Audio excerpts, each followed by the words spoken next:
দর্শক, আমি এই মুহূর্তে আপনাদেরকে সরাসরি যুক্ত করেছি সেই বর্তমান সময়ে। 5ই আগস্টের পর অনেক জায়গায় ভাস্কর্য ভাঙচুর করা হয়েছে, কিন্তু কোথাও এমন আলোচনা হয়নি। সেই আলোচনা সমালোচনার যে কেন্দ্রবিন্দু রয়েছে এখন, যেই ভাস্কর্য নিয়ে স্বরাষ্ট্র উপদেষ্টাও কথা বলেছে, সেই ভাস্কর্য কৃষাণ চত্বর থেকে। আপনারা নিশ্চয়ই জানেন যে গত বৃহস্পতিবার দিবাগত রাতে, এই রাতের আধারে একদল লোক এসে এই ভাস্কর্যটিকে ভেঙে ফেলে, আর তারপরেই একটি আলোচনার জন্ম দেয়। বিশেষ করে আপনাদেরকে বলে রাখি, এই যে ভাস্কর্যটি দেখা যাচ্ছে সেটি কৃষকের আদরে এই কৃষাণ চত্বরে দেওয়া হয়েছিল উপজেলা প্রশাসনের পক্ষ থেকে। বিশেষ করে আপনারা নিশ্চয়ই জানেন, এই সুনামগঞ্জের বিশ্বম্বরপুর উপজেলায় উপজেলা প্রশাসনের পক্ষ থেকে এই উপজেলাকে দৃষ্টিনন্দন করতে নানা ধরনের ভাস্কর্য এবং নানা ধরনের চিত্র ফুটিয়ে তোলা হয়। তার মধ্যে এই সুনামগঞ্জ বিশ্বম্বরপুর যে সড়কটি রয়েছে, এই সড়কের পাশেই এই কৃষাণ চত্বর। এই এলাকার যত সুনামগঞ্জের যত পর্যটক এরিয়া আছে, এই পর্যটনরা যখন যাবার পথে এই কৃষাণ চত্বর হয়ে যেতে হয়, সবার নজর কাড়ার মতো এই ভাস্কর্যটি ছিল। এইখানে গতকাল রাতেও আপনাদেরকে দেখানোর চেষ্টা করেছিলাম, অতীতের যে চিত্রটি ছিল সেটি একটু ভিন্ন ছিল, কিন্তু এখন যে চিত্রটি দেখানোর চেষ্টা করছি সেটি আসলে একটি নির্মমভাবে দেখানোর চেষ্টা করছি যে আসলে বর্তমান পরিস্থিতিতে কেমন দাঁড়িয়েছে। আপনারা নিশ্চয়ই জানেন যে বিষয়টা নিয়ে স্বরাষ্ট্র উপদেষ্টাও কথা বলেছে। আপনাদেরকে একটু কাছে নিয়ে দেখানোর চেষ্টা করছি। এইখানে এই ভাস্কর্যে যতটুকু ছিল, এই অত্র এলাকার মানুষ কৃষি নির্ভর, আর কৃষকের এই ভালোবাসা থেকেই উপজেলা প্রশাসন এই ভাস্কর্যটি ফুটিয়ে তুলেছিলেন। এইখানে যে ভাস্কর্যটি ছিল সেটি ছিল যে কৃষকের হাতে একটি কাঁচি নিয়ে দাঁড়িয়ে আছে, এমন একটি দৃষ্টিনন্দন এইখানে এই ভাস্কর্যটি তৈরি করা হয়েছিল। কিন্তু 5ই আগস্টের পর বাংলাদেশের বিভিন্ন জায়গায় যেমন ভাঙচুর করা হয়েছে, তার মধ্যে সবার একটি আলোচনার কেন্দ্রবিন্দু যে সেটি কোনো রাজনৈতিক বা বঙ্গবন্ধু বা আওয়ামী লীগের কোনো অংশ হিসেবে কিন্তু এইখানে ভাস্কর্যটি ছিল না। এই ভাস্কর্যটি ছিল অত্র এলাকার কৃষকের প্রতি ভালোবাসা রেখেই এই ভাস্কর্যটি নির্মাণ করা হয়েছিল উপজেলা প্রশাসন থেকে। কিন্তু এই ভাস্কর্যটি ভেঙে ফেলা হয়েছে রাতের আধারে। কে বা কারা ভেঙেছে এই ধরনের কোনো ধরনের এখন পর্যন্ত কেউ বলতে পারেননি। তবে যারা ভেঙেছে তারা ভাঙার আগে লাইভে এসেছিলেন, কিন্তু লাইভে দেখা যায় একদল হুজুর তারা আল্লাহু আকবার, নারায়ে তাকবীর এই ধরনের স্লোগান দিয়ে এই ভাস্কর্যটি ভাঙেন, এবং তারা আরো বলেন এই সময় যে শাহজালালের তলোয়ার গর্জে ওঠো আরেকবার। এই যে কিছু স্লোগান দিয়ে তারা এই ভাস্কর্যটি ভাঙে, আসলে এই ভাঙার মাধ্যমে কি বার্তা দিচ্ছে সেটিও কিন্তু একটা প্রশ্নের বিষয়। ইতিমধ্যে এই ভাস্কর্য নিয়ে স্বরাষ্ট্র উপদেষ্টা সহ দেশের সকল শ্রেণীর মানুষ কথা বলছে যে এই ভাস্কর্যটি কেন ভাঙা হলো বা কারা ভেঙেছে। এটা নিয়ে আমরা স্থানীয়দের সাথে কথা বলার চেষ্টা করেছি। তারা যেমনটি বলছিলেন যে এই ভাস্কর্যটি ভাঙার ফলে কৃষকের মনে আঘাত এনেছে, তবে যারা মৌলবাদ রয়েছেন তারা আসলে এটি ভেঙে কি প্রমাণ করতে চেয়েছেন সেটাও কিন্তু একটা প্রশ্নের বিষয়।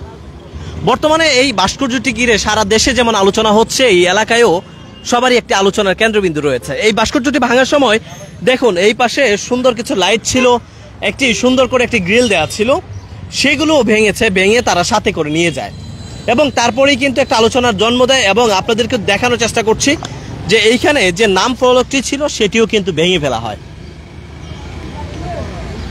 তারা যেগুলো বিষয় নিয়ে ভেঙেছে তারা বলছেন যে এই ভাস্কর্যের মাধ্যমে ইসলাম এই কথা বলে না, কিন্তু আসলে এই ভাস্কর্য সাধারণ মানুষের মনে একটি ভালোবাসার জায়গা করে নিয়েছিল, কিন্তু সেটিকে কারা ভেঙেছে সেটি কিন্তু এখনো প্রকাশ পায়নি। যদিও সেটা নিয়ে প্রশাসনের ঊর্ধ্বতন কর্মকর্তা থেকে স্বরাষ্ট্র উপদেষ্টা সহ সবাই আলোচনা করছে। ইতিমধ্যে এটি নিয়ে প্রশাসনের তারাও খুঁজছেন যে আসলে কারা এই ভাস্কর্যটি ভেঙেছে। আমরা একটু কথা বলতে চাই, পাশে যেই ব্যবসায়ীরা রয়েছেন তারা কি আসলে দেখেছেন কিনা কারা ভেঙেছেন, বা আমি একটু জানতে চাই। পাশে একটি দেখা যাচ্ছে ছোট দোকানদার রয়েছে, তিনি আসলে এখানে ব্যবসা করেন, তিনি ছিলেন কিনা বা কি জানেন এই বিষয়ে আমরা একটু জানতে চাই। আপনার কাছে একটু জানতে চাই, আপনার দোকানের পাশেই একটি ভাস্কর্য ভাঙা হয়েছে, আসলে আপনি কি দেখেছেন কিনা বা কি বলবেন? না, সেদিন আমি আবার ছিলাম না, তো আবার গেছিলাম গা, আমার থেকে শরীর হেত লাগায় খুব কালান্ত হয়ে গেছিলাম গা, এই জন্য আর আসতে পারি নাই। লাত তো বলে মোল্লাবাটি আয় বলে ভাঙছে, তো জানি না, মানে খুঁজে খুঁজে শুনলাম মোল্লাবাটির আয় ভাঙছে। আমি তো সেদিন 9টা 9:30 9:30 দিকে সকালে, পরের দিন সকালে শুনছি যে বাঙ্গালিস, তারপর বাঙ্গালিস আর আমি আসছি না, না হইলে গেছি আবার আওর থেকে আবার পরের দিন দুপুরে আইসি, আয়া চাই এই অবস্থা। তা আমরা দিকে খুব কালান্ত হয়েছি, কালান্ত বলতে এই জিনিসটা খুব সৌন্দর্য আসিল, আর মানুষ বিভিন্ন মানুষ আসছে। আর একটা নাম পটাইছে যে আপনি কই আছে, সে বলছে যে আমরা কিষণ চক্কর আছি। তো সে দ্বারা তো আর অন্য কোনো ছিল না, একটা ছিল একটা কান্দ, একটা বাস ছিল বা একটা কাশি ছিল। আমরা এই জায়গার মিজে আমরা কৃষকও বেশি, এই জন্য আমরা আগের এক টিউনো চারা ছিল, উনিও বানাই দিয়ে গেছে যে এটা একটা কৃষক। তা আমরা এতে মনে করো বিভিন্ন জায়গার মানুষ আসলে জিজ্ঞাসে কই আপনি কই আছেন বা কোন জায়গায় ছিলেন, কইছে যে আমরা কৃষণ চক্কর ছিলাম। এই জন্য সারা বাংলাদেশে এই কৃষণ চক্করে লেগে আমরা শালবনটা চিনছি। আর ওখানে অতিরিক্ত হয়েছে গা মোল্লাবাটি আইয়া বাঙ্গালাইছে বাঙ্গেবালাবাদ, মানে এটা দিচ্ছে যে জয় বাংলা নাকি তা আল্লাহু আকবার, এই জিনিসটা আবার মানুষের মুখে শুনছি। তো আমরা ছিলাম না, আমি থাকতাম তো আমিও এর লাগে মানে একটু কৈফত করলাম, এইটুকু আমি জানি বা আমি শুনছি। যতটুকু জানি এই অত্র এলাকার মানুষ কৃষি নির্ভরশীল, আর সেই কারণেই আসলে এই কৃষণ তত্ত্বটা দেয়া। হ্যাঁ, কৃষণ তো চক্রটা কৃষকরা কি বলছেন, বা আপনার দোকানে তো অনেকে এসে বসেন, কি বলেন তারা? কৃষক বলছে যে এইটাই যে এটা তো বাঙ্গা তান্ডার কোনো ক্ষতি করছে না, যদি ক্ষতি করতে হতে আমরা দেখতাম, কিন্তু তো আমরা তান্ডার যদি ক্ষতি করতো তো আমরাও ক্ষতি করতো। তো এই জন্য মানে অনেক মানুষ যে এটা লাগে হাই আফসোস করতেছে না, এটা সঠিক হয়েছে না। আবার এটা তো মূর্তির না, এটা তো একটা কৃষক, তার হাতে যখন ছিল যে একটা কাশি, তো তার একটা কৃষক। আমরাও মনে করি কৃষকও করে মানুষ বেশি, এই জন্য মানুষে এইটা লাগে মানে খুব কিতারে আছে। ধন্যবাদ আপনাকে। দর্শক, আমি কথা বলছিলাম এই কৃষাণ চত্বরের পাশে একজন ব্যবসায়ীর সাথে। তিনি যেমনটি বলছিলেন যে এই কৃষাণ চত্বরকে ঘিরে মানুষের একটি আস্থার জায়গা হয়েছিল, ভালোবাসার জায়গা হয়েছিল। সবাই এক নামেই চিনতেন। সেই কৃষাণ চত্বরকে এইভাবে কেন ভেঙে ফেলা হয়েছে সেই প্রশ্ন কিন্তু সবাই খুঁজছে, কিন্তু এই প্রশ্ন আদৌ খুঁজে পাওয়া যায়নি যে কেন এই কৃষাণ চত্বরটি ভাঙা হয়েছে।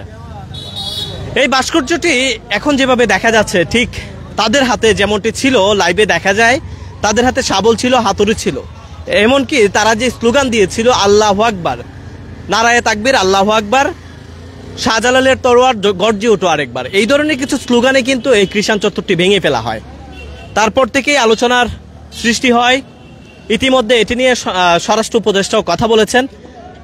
স্থানীয় প্রশাসনও তালিকা করছেন, যে আসলে খুঁজে বেড়াচ্ছেন কে বা কারা এই ভাস্কর্যটি ভেঙে ফেলেছে।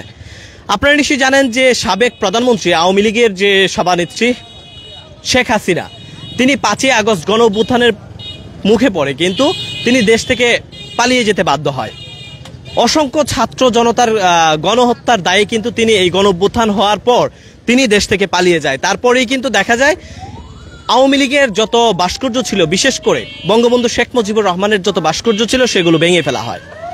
তারপর দীর্ঘ 6 মাস হয়ে যাওয়ার পরেও কিন্তু আওয়ামী লীগের সেই ভাস্কর্যকে দেখা না গেলেও 6 মাস পর এই ছাত্র জনতার উদ্দেশ্যে যখন আওয়ামী লীগের প্রধানমন্ত্রী, সাবেক প্রধানমন্ত্রী শেখ হাসিনা বক্তব্য দেয়, তারপরেই কিন্তু দেখা যায় এই ছাত্র জনতা আবারও ক্ষোভে ধানমন্ডি 32 সহ ভেঙে ফেলে।